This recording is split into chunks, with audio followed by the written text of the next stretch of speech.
Ricky, are you going to hit the ball or what, man? You're the reason we have slow play in golf. No, hold on. We're not the reason we have slow play in golf.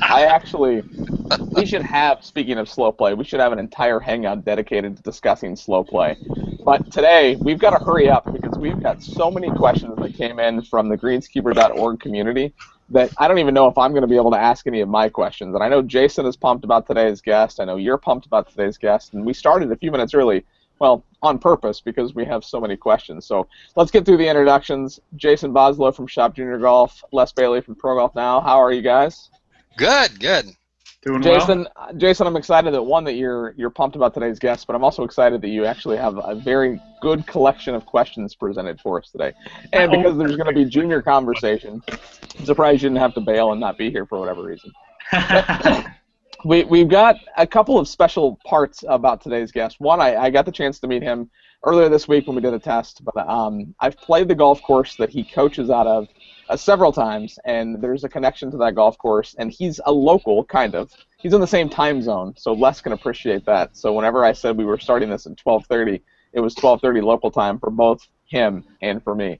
But we've got Jim Anderson with us. He is the head golf coach at the University of Arizona, and I am just pumped because I played high school and college golf, and I'm excited to learn a little bit more. I didn't play D1 golf, but it's going to be really cool to learn more about what it's like to be a coach, and he obviously knows what it's like to be a player at that level. So before I get too far into it, I'm going to let him take a couple of minutes to introduce himself. So Jim, welcome to the Friday Foursome. Thank you, Ricky. Les and Jason, also thanks for letting me join the foursome today. I'm excited to be here and hopefully get to answer a few questions. As Ricky mentioned, I'm the golf coach at Arizona. I'm in my third season. I was very fortunate to find the game at a young age through my dad, who was a PGA pro. Grew up in South Dakota and for some reason had a chance to play college golf at a great program, went to New Mexico, graduated there in 5 years with a master's degree and got into coaching because I couldn't make the lineup and knew that professional golf was probably not my forte. And so got into coaching shortly after graduating there and worked as an assistant coach for 2 years at New Mexico and then at Texas A&M for 3 years and was fortunate to have success at both places, which opened up an opportunity to be here at Arizona, and couldn't be more excited to be the coach at Arizona right now, and I'm looking forward to having many, many great years here with the team. Oh, that is awesome. And one of the connections that we have is that Sewailo Golf Club is the home course for the University of Arizona, and that's not only a Troon facility, but it's a facility that I've had the chance to play several times. Spencer Cody is a good friend of mine, and he's the head golf professional down there, and the golf course it's a Notah Begay design, and maybe one of my top 10 favorite layouts I've ever played. Every single hole is just a challenge from tee to green. So the easiest question that you might have all day, what's your favorite hole and your least favorite hole at Sewailo? Because I have a feeling I know what the answer to your least favorite hole is. Uh-oh, he froze. I know, he froze. Right when we start talking about question. Well, my favorite hole is, well, all of them except for 10, 11, and 12. So I didn't even know Notah Begay design courses. Yeah, and the property is just absolutely fantastic, and it's got, it's just a unique layout, and you need to hit a draw to play there because almost every hole it favors a draw, and I've slowly been getting away from hitting a fade to hitting a draw, so it does fit my eye. But the greens are massive, and there's two greens that are double greens, so like hole 1 and I want to say 8 or 9, it shares a green, and it might be 8, but the green is massive. Yeah, let me invite him. So while we're pausing, waiting for Jim to rejoin the group, I have a good question for you. I lost Jason. I have a good question for you. What's that? Tiger Woods minus a tooth, is that a good look for him or no? I almost hope he leaves it. Just goes total gangster style and just leaves the tooth and just forgets about it. Like, you know what? I got a pretty smile, but one tooth missing, it's gonna give me an edge. What if he replaces it with a gold one? Now I'm just picturing that. Sorry, just trying to make a little bit of light while we wait on Jim to come back. Well, and Les just said he can't hear anyone. I'm back. You're back. I can hear you. Yeah, I think a gold tooth would be... Yeah, I can see that. Only if he gets like a teardrop tattoo or something. And here comes Jim. He's joining. Jim, are you back? Jim, can you hear us? There we go. Sorry about the connection, guys. Is it better now? Yeah, we're back. Yeah. It's funny because it gave Jason and I a chance to talk about. Okay, perfect. It gave Jason a chance and I to talk about Tiger's missing tooth and whether he should have it replaced or put a gold tooth in just for the effect of. Hey, he looks like Mike Tyson without that tooth. Man. Yeah, see. So before we lost you, we were chatting about Sewailo, and I am curious what your favorite hole and your least favorite hole on the golf course is. I think Sewailo has been our home here for a year, and I can't say enough great things about not only the golf course, just the condition that the golf course is. And Ricky, I think you mentioned Spencer Cody, head golf professional, Dan LaRue, Jonathan Williams, all the staff out there does just a terrific job. It's been our home for better than a year now, and our teams can't be happier out here at Sewailo. Going to talk about just a little bit on the golf course, I think my very favorite hole is number 11. It measures out to 500 yards almost, a par 4, and it's guarded with a bunker on the right-hand side. It's probably about 280, 290 off the tee, and good players generally try to challenge that bunker a little bit. A person that comes out of it is obviously going to be right into the desert, and then somebody who tries to hit it past it, if they overcook it, into the left desert. So it's a difficult driving hole. And then I really like the green complex. Notah did a great job with many of the greens out on the golf course. And I just think it's got a links feel to it. I think maybe mentioned earlier there's 10 holes on the golf course that have water features. This one doesn't have any water on it. It's just a great hole that goes, a lot of times downwind, but with the north wind here in the winter that we get sometimes, it plays all you want and then some. So that'd be my favorite. And then least favorite hole, I think might be I don't have any that I don't like. I'd probably say number 8 just because I don't birdie it enough. I think it's a hole that our team needs to birdie more, and it's a par 5.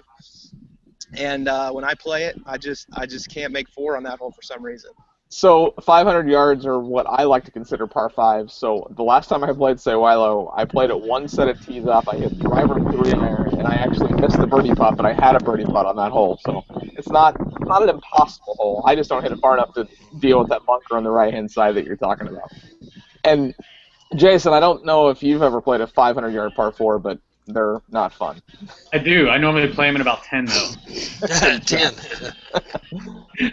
So my question is talking about your transition from assistant coach to head coach. How hard of a transition was that, and what things are you doing differently now that you're a head coach versus when you were at A&M and New Mexico as an assistant coach? That's a great question, and actually someone asked me that, I'd say probably about just a couple of months ago, and I was caught off guard because I hadn't thought about it a whole lot in the last few years. I think the biggest challenge that I've had a harder time adjusting to was just realizing that it's okay to let go of some things, and whether it be the staff or whether it be other folks that help with the program, it's you can't do everything by yourself, and that's I think a lot of coaches tend to have that personality where you want to just do everything you possibly can and not cut any corner anywhere, but you got to trust the people around you, and so that's been probably the biggest adjustment for me in terms of the going from an assistant coach to a head coaching position. Good answer. So, Les, I don't even know if they had golf in college when you were in college, but I know you got a couple of good questions for Jim for us today. Well, actually, I didn't go to college, Ricky. I went to technical school. They didn't even have college back then? Holy cow, that was a long time ago.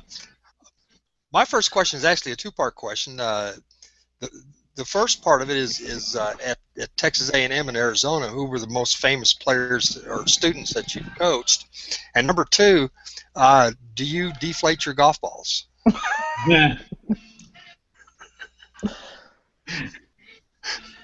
Les, I think I missed number 2. Sorry. Do you deflate your golf balls?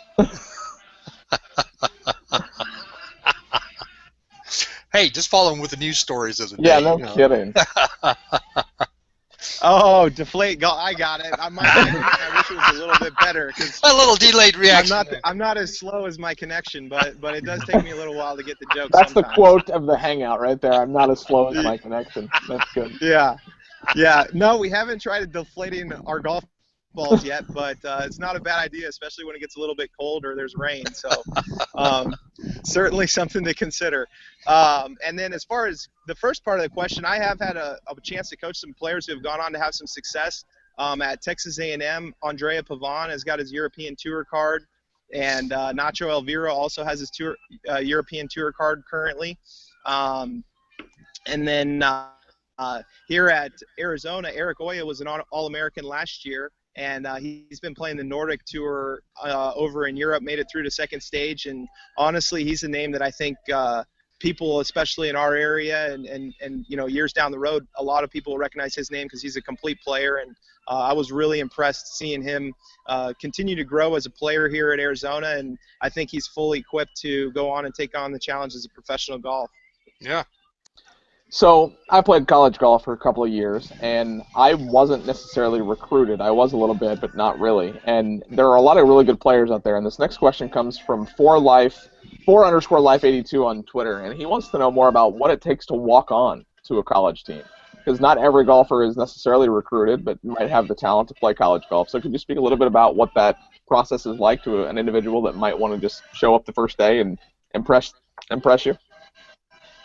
Absolutely. It's a good question, and we get that one a lot when we get a chance to talk in recruiting forums or at golf tournaments where juniors might have a seminar at night where they can learn a little bit more about the recruiting process. But anymore it's getting a little bit more and more difficult for, at least at large high-profile programs, for players to actually have an opportunity to walk on. And what I mean by that is most of the larger programs have roster limits.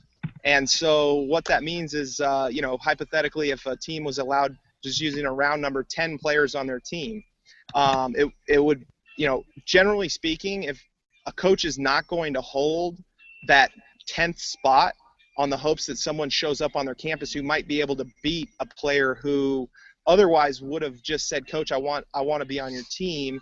And, obviously the scholarship conversation can come up at some point during the recruiting process. But, there are so many players out there, and especially in the sport of golf, where, a lot of times the scholarship piece isn't the main driver. So, you might have a player who is begging you for a spot on the team as a junior or as a senior in high school, in which case a coach would probably not opt to hold a spot for a walk-on tryout. Now, there are still a lot of programs that do host walk-on tryouts, I presume. And, I would think that would be a pretty number one, it would be a pretty good way to prepare for, what you want to do, especially if it was at a high-profile program. The professional golfers, they get ample, they have chances to make it to the PGA Tour, but by and large, the easiest way to do it is through qualifying school. And so a walk-on tryout essentially is qualifying school for a young man or a young woman trying to join a program. So, basically you need to do everything you can to get your game ready through the summer months. And when you show up on whatever campus it is, it's, you're going to have to put the tee in the ground, and depending on what level that the team plays at, you might need to shoot under par, you might need to shoot around par. Some programs might be looking for players who can shoot a few over par too. So, but you definitely are going to want to do everything you can to be prepared to play your best golf that time of year. Awesome. Great answer. So along the same lines of recruiting process, I've got a 9-year-old son who's a tournament golfer here in the Dallas area. College recruiting is a big topic for us, not because he's there yet, but we want to be prepared for when he does get there. There's companies out there that do help parents navigate through the college recruiting process. One, is that really necessary? And if so, why? Honestly, I think that the recruiting companies can absolutely be an asset, especially in educating and helping parents understand a little bit better the recruiting process. I can't speak for all programs, and obviously I'm recruiting from the University of Arizona. There's over 300 just Division I programs that compete in college golf. That's just Division I. It doesn't touch Division II. It doesn't touch Division III, NAIA, junior college. and the like. So there's tons and tons of opportunity out there, and depending on the level of play of your son or daughter, I think a recruiting service could be a huge asset for you.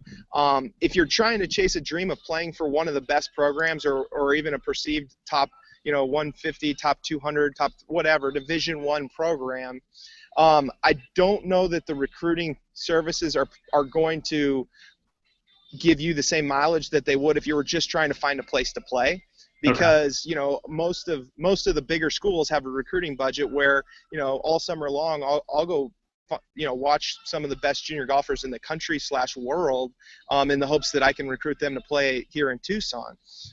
If your son or daughter isn't at that level or doesn't seem to be on a path to that level, there's schools. I don't like to use any school by name, so I won't. But I would say Canada State or Mexico Tech. They might not be able to go out and recruit, so they might need the services that recruiting company might be able to provide for your son or daughter to get the exposure that they need. Gotcha. So greenskeeper.org, the sponsor of the Friday Foursome. I forgot to mention that. I was so excited to get started in answering their questions. They are the sponsor of the Friday Foursome, and they are just pumping in question after question, and I love that. John Hakeem has done a fantastic job with organizing that and making sure the members get questions. We've got a few. Les has one from a greenskeeper.org member that he's going to ask right now. Yeah, in fact, I visit the forum there almost every morning. Sir Fun at Greenskeeper wants to know, in keeping in line with the questions we're asking, is what kind of scholarships are available to a student golfer? Good question. Men's golf at Division I level is allowed to give out a maximum of 4.5 scholarships per team. So there's a little bit of a misnumber or misinformation. Obviously, everybody who plays golf, and especially if they go out and shoot a 70 with their mom or dad, they think that they're ready for Division I golf and a full ride scholarship. And if you can get it, great. That more power to you. But the truth is, if you think about it in terms of a team of 10 or 12 players, if you have 4.5 scholarships that can be used, and we're an equivalency sport as opposed to football or basketball, which would be considered a head count sport. In other words, you're either on a scholarship, which is a full scholarship, or no scholarship as a walk-on. As an equivalency sport, you can divvy it up. So if you have 9 players on 50%, then adding a 10th player, there's no scholarship for that player, and it has to go across 4 years of a career too. So it's definitely a very difficult thing to be awarded scholarship, but quite honestly, I think that's a large part. Other than the popularity of the game is a big reason, but the scholarship piece plays a large part on why there is so much parity in college golf too. There's teams, Augusta State, for instance, won the national championship 2 years in a row, and nobody knows Augusta State because of a football team. I know that because I don't think they have one. They had Patrick Reed, though. They had a they had some great players, and Coach Gregory did an unbelievable job with his teams there. So, but my point is, schools can find players, and if they're willing to provide a large scholarship, then a player might say, yeah, I want to go to Canada State, even though it is up north. I want to go up there and play because it's a full scholarship. So on that same, and I'm going to take it back to greenskeeper.org, Ringworld is wanting to know, because of the scarcity of scholarships, what can a parent do to focus in order to get noticed by universities that are offering scholarships? So is there anything that can be done to prep those students to appeal and impress those schools that are offering scholarships? Yeah, I think the biggest thing is to continue to compete. The better you play, the easier it is to get noticed. It's no surprise, and obviously there's a reason they televise on Sunday the last 4 or 5 groups. We don't hear so much about the guys that teed off at 7:30 that day. So play better is one of the things. Old coach who I played for, JT Higgins at Texas A&M, and also coached under and worked for, he had a famous line. He always said, hey, you don't like where you're at? Play better. So that's one of them. Make more birdies. Which I know is, yeah, exactly. So that's definitely one of the things. But honestly, and all joking aside, I think it's important for parents and kids, and I don't think this falls just on the parents. I think it needs to be a priority of the prospective student athlete. But we are restricted to certain NCAA rules as to when we can contact young men, in my particular case, young women if I was coaching women. But you are not restricted on communicating with coaches. So, by just sending an email with an update and just a brief introduction, at least I would know that, if you're from West Virginia, Les, or Texas, Jason, I would know that you have an interest in Arizona, and I can continue following your results. If you're the best of the best, I know who you are, and I want to get in front of you. But if you're not, and you're working to be the best of the best, by sharing there's an interest there and just keeping me updated, or a coach updated every month or so, or whatever you think's appropriate, that would be my best advice, especially if you have an 8th grader, a 9th grader, 10th grader who may not have had a lot of correspondence with coaches. So I'm huge on social media. Jason uses it a little bit. I'm trying to convince him to use it a little bit more. Les uses it a ton. Finally starting to see Les active on Twitter. And the school has a hashtag bear down, and your friends a little further north use hashtag fear the fork.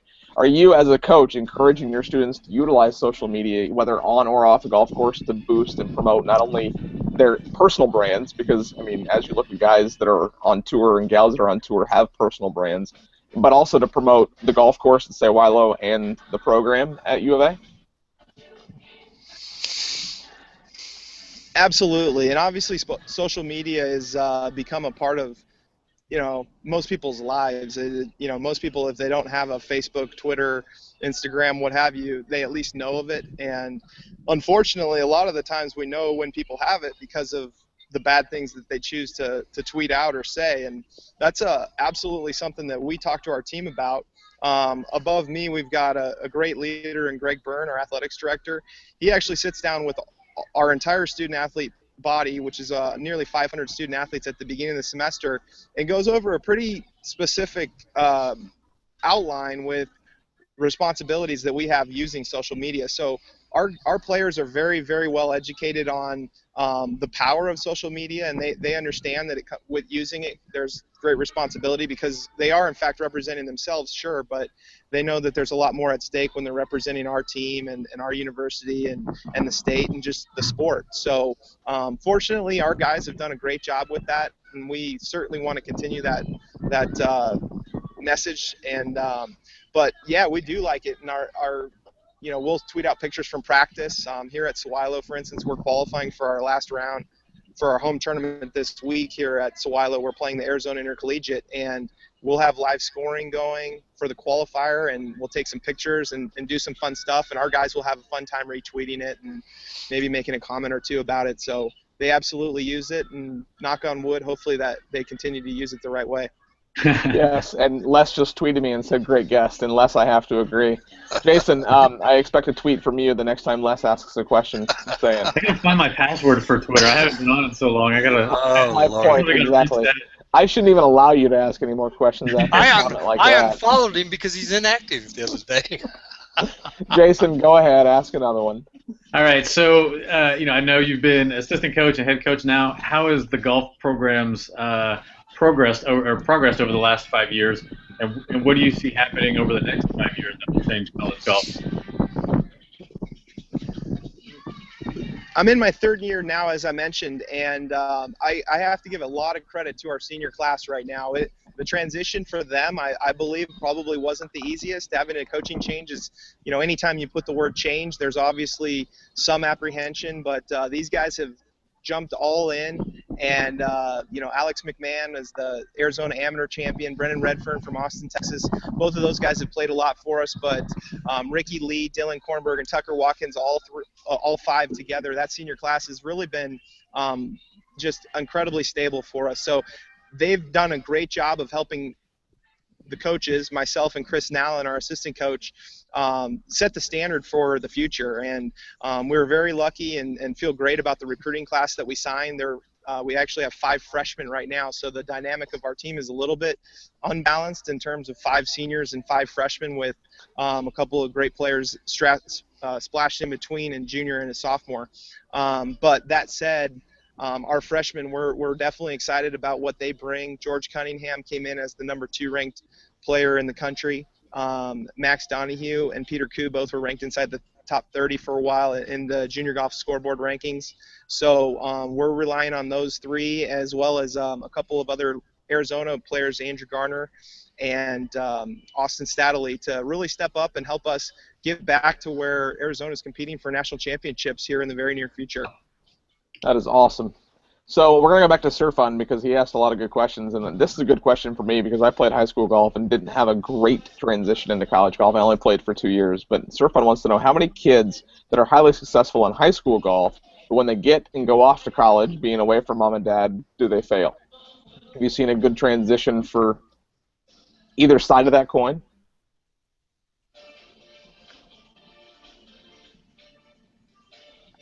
Ricky, sorry, I think I might have missed the question on the connection here. No, it's fine. So Surfun wanted to know, let me actually read his exact question.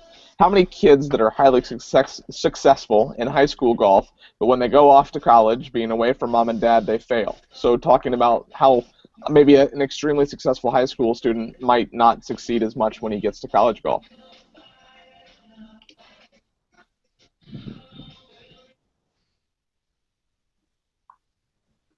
Uh-oh.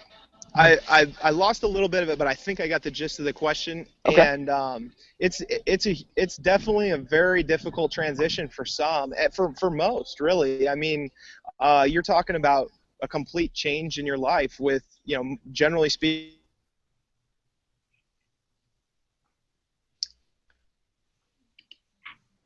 that's about a third of the time that you were if you were taking traditional high school route, not being homeschooled. And we're asking you to put as much or more time under your golf game as you have. And the other thing is the kids in high school don't necessarily understand. They see the scores at the college level and they say, well, I can shoot those on that team. Well, they don't understand that a lot of times the junior golf the courses, the way they're set up in junior golf, whether it be high school or just the junior golf circuits, they're set up where, they want kids to shoot good scores so that they can, be recruited or, just have a better finish, what have you. But, the reality is our college events, generally speaking, the courses are set up longer, greens are faster, they're firmer. I mentioned Jonathan earlier. Every day he hears me say, hey, can we get the greens a little bit faster? Can we get them a little bit firmer? And he actually is able to call my bluff, so I got to be careful how hard I push Jonathan because he's really good here at Sewailo. But one of the best. That said, the transition,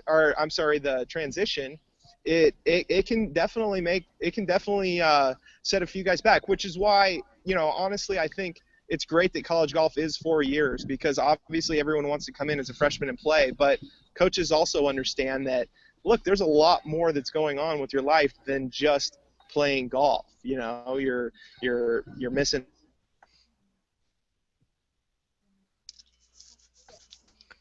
I lost him. Yeah. Yep. This just goes to show that perfection is unobtainable. Yeah. Especially with an internet connection. Yeah, no kidding. Are you back there, Jim? Yeah, did I lose you? Yeah, we lost the last part. That's okay, because what it does is it proves that perfection is unobtainable. So I'm going to let Jason ask his final question. I can't believe we started early and we're almost What out of about time me? already. I was next. Oh, sorry. Les. I have a more of an area question than I do a college question. I'd like to know if you've ever played Dove Mountain, and if you have, do you think they should have moved the Accenture match play to a different venue? I have played Dove Mountain and love it up there. It's a great course. We're very lucky here in Tucson. We've got obviously Sewailo as our home course, and another Troon facility, La Paloma, and the Gallery. They hosted our Pac-12 championship. Those three have been great to our team about letting us come out, but the golf club at Dove Mountain also lets us come out, and another beautiful track. I wish they wouldn't have moved it, but I know that there's obviously hard decisions that are made, and I think last year was just a awesome television watching, seeing the up and downs that Victor Dubuisson was going through, and I even just caught a little highlight on the Golf Channel not even a month. Some things that are missed from not having the Accenture match play here in Tucson, but I think we did do a good thing by bringing this Champions Tour back, and I know that our golfing community here is really excited about the opportunity to continue hosting professional events here in Tucson. Right, good. So I was going to let Jason ask one more question, but we're out of time, and I'm not. So, Jason, I hope you got all your questions answered because you're done. And it's partly because of the fact that you don't know your Twitter password. So when you figure out your Twitter password, you can ask another question.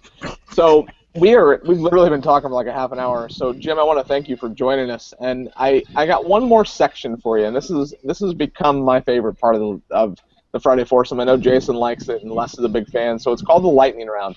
And it's 9 rapid-fire questions, so answer them as fast as the connection allows you to hear them, I guess, at this point.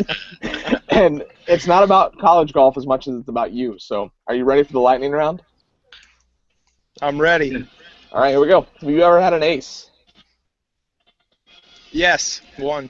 One. That is rare. You usually hear, yes, I've had 11 of them, or no, I've never had one. So one is, I like that. Yeah, one. What is your favorite? It was a 7-iron, and I chunked it. How long was the hole? I think it was about 168. And you chunked it. Yeah, I need to swing harder. Yeah. What is your favorite PGA Tour major?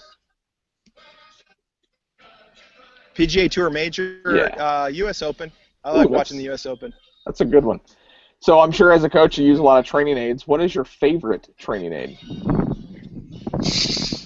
I'd say the Purdy grip tool. Ted Purdy designed it, and it's a really simple way to check your grip. Certainly one that he's an alum here and getting ready to play the Web.com tour, but he gave us one, and our team loves using it. I was just going to say, he's a local boy, so that's cool. What is your favorite course in Arizona, and you are not allowed to say Sewailo? Oh, man. I don't know. Allowed to say I got to be careful because I've got a lot of favorites, and there's too many great friends here in Tucson. I really like the Gallery South. Okay, I'll allow that. I've only played one of the 2 courses of the Gallery, and the South was the one that I played. I need to get Brian to invite me back and play the North, and it'd be fun to do 36 in one day so I can compare them on the same day. Okay, so this is probably there's a lot of generous driving areas at the Gallery, so at the South course, so that's helpful for my game right now. So this is the most important question of your Friday Foursome. Will Tiger break Jack's record? Why or why not? I don't think Tiger will break it. I think he's probably going to win 1 or 2 more, but I just don't see it happening. There's just too many players who have looked up to Tiger for so long and have been chasing him, and I think we've seen an end to dominance by one player here. Unfortunately, it was great theater, and it absolutely did a number incredible things for our sport, and I hope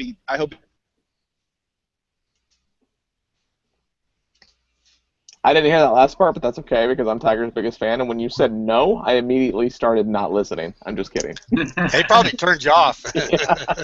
Mute when you say no. Okay, so who is your favorite LPGA Tour player?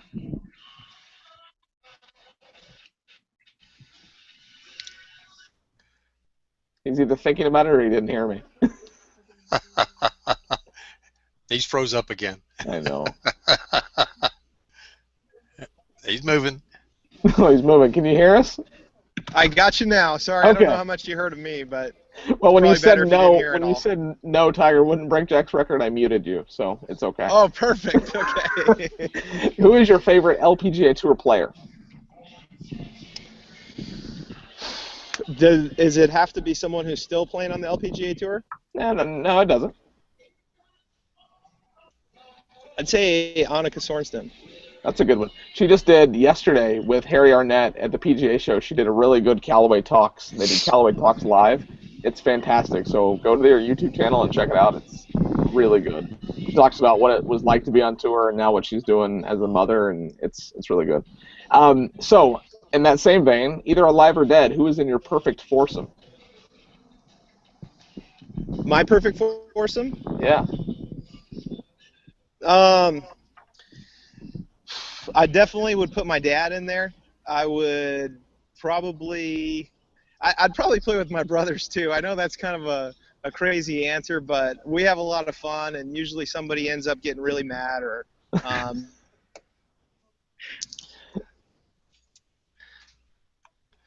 We lost him again. I know. That should be like the theme, the overarching theme of this hangout is with Jim Anderson from U of A. We lost him. I'm back. Sorry. Okay, no, it's all right. It's cool. Your dad and your brothers. I like that. Yeah, okay, yeah. So there are a lot of options. I play the Pro V1. What golf ball do you play? I like the new Nike Platinum ball. I think they've made some great improvements with the Nike ball, and most of our guys are opted for the Platinum. A little bit softer around the greens, but it's been a good ball for me. I don't even know if I've hit that yet. I need to get a sleeve of that and try it out. And your final question of your Friday might have Foursome. one with an A on it if you want, Ricky. Oh, that's all right. A game? Yeah, that's fine. And your final question of your Friday Foursome. What's next for Jim Anderson and U of A? We are hosting here at Sewailo, as I mentioned, the Arizona Intercollegiate, and we've got 15 teams coming in. It's the opener for college golf in the spring. Everybody knows that the college golf season tees it up in Tucson first, and we're really excited. We've got a great field here coming in. Our team, obviously, we've got our neighbors to the north are coming down. The University of New Mexico and Cal are a couple of other highly ranked teams that highlight our field, and looking forward to teeing it up at 8 o'clock here at Sewailo. It'll be 36 holes on Monday and 18 on Tuesday, and live scoring can be found on ParityFire.com. Ooh, that is awesome. Well, I'll be watching and paying attention to that scoreboard for sure, and good luck to you and your team. Jason, I know you got to run to a meeting. Les, I know you, don't have anything to go do except for post on greenskeeper.org. Jim, thank you so much for joining us today. This was fantastic. Make sure that you give a high five to Spencer Cody for allowing us to do this, both at Sewailo and right in front of Casino del Sol, which is right behind you there in the background. And as Matt Rust always likes to say, make less bogeys.